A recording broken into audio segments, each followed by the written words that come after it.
Welcome back, guys. Today we're going to look at yet another endgame puzzle straight from Dvoretsky's book. In this position, it's white's turn to move, and believe it or not, we got a chance at drawing this game here.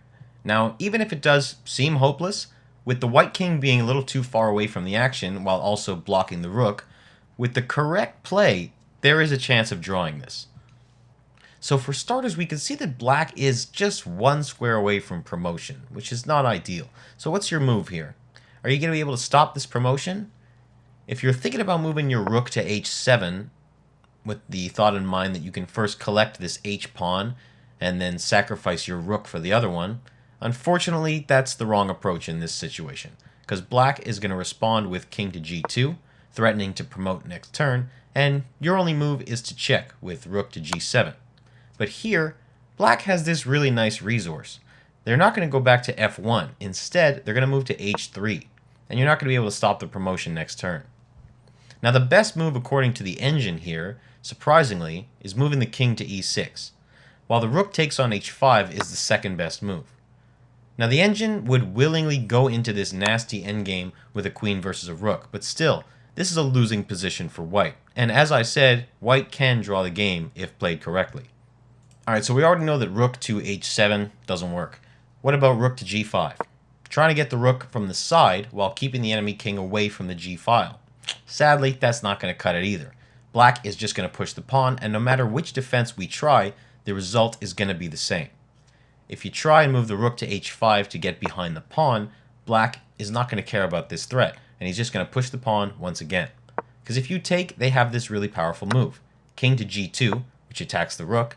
It makes room for the promotion, and it also defends both squares where the rook could attack the pawn, h1 and f3. Now, if you try to defend it with king to g6, keeping the rook on the g-file to cut off the black king's access, your opponent is simply going to push the pawn, and you're going to be forced to move to h5 sooner or later. Alright, enough of me yapping and explaining all the wrong moves. You guys already know the correct move, right? Let me know in the comments if you do. If not, here's a little hint. It is a king move, but where are we moving it to? Pause the video here, study the board, and write down in the comments what you think. If you're thinking king to e6, trying to make room for the rook, sadly, that's going to end the game in a loss. Black is going to play king to e2, and now what? Once again, your king is blocking the rook. So, if you put the rook on f7 thinking you're going to be able to catch the black pawn after the exchange, you'd be correct if black promoted. But here, black is not going to make this blunder. Instead, they're going to push the h-pawn, and the white rook can't defend both fronts. Okay, so maybe we're going to try rook to g2 to pin the pawn. But black is simply going to escape the pin and promote with ease. Okay, the same thing is going to happen with king to g6. Black, again, is just going to push the pawn. Rook moves to h7, king to g2, rook captures, black promotes, rook moves to g4, king to h3, and that's good game. If white switches their rook to f7, black would push the other pawn, and white can't stop both pawns from promoting. Now the actual winning move here is the very counterintuitive king to g8. It's really an incredible move once you think about it. Would you ever thought of a defense like this? I mean, chess is kind of amazing when you think about it. Let's see why this is a drawing move. If black moves to e2, white can save this game by constantly checking, and sooner or later, black is going to retreat to f1 and avoid a draw by repetition. Now, in this new position, once black has retreated on f1, black's best continuation is to push the h-pawn. But we have rook h7, and again, if black moves from f1, we can just keep checking. Now, in this position, black does not have the defensive resource of hiding behind the pawn on the h-file, because the king isn't blocking the rook's path. So, white can play rook to f7, and again, black is going to be forced to defend by moving his king to g2. And we know what to do when the king steps up, right? We start checking. Even if black decides to give up this f-pawn and tries to promote the h-pawn, this is an easy draw for white because we can easily lift the rook, go to the h-file, and exchange the rook for the newly made queen. Alright, so stepping back a bit, black's best play is to evade the check by going to f1. And after rook to h7, he should push the h-pawn. Now, in this position, what are you going to do?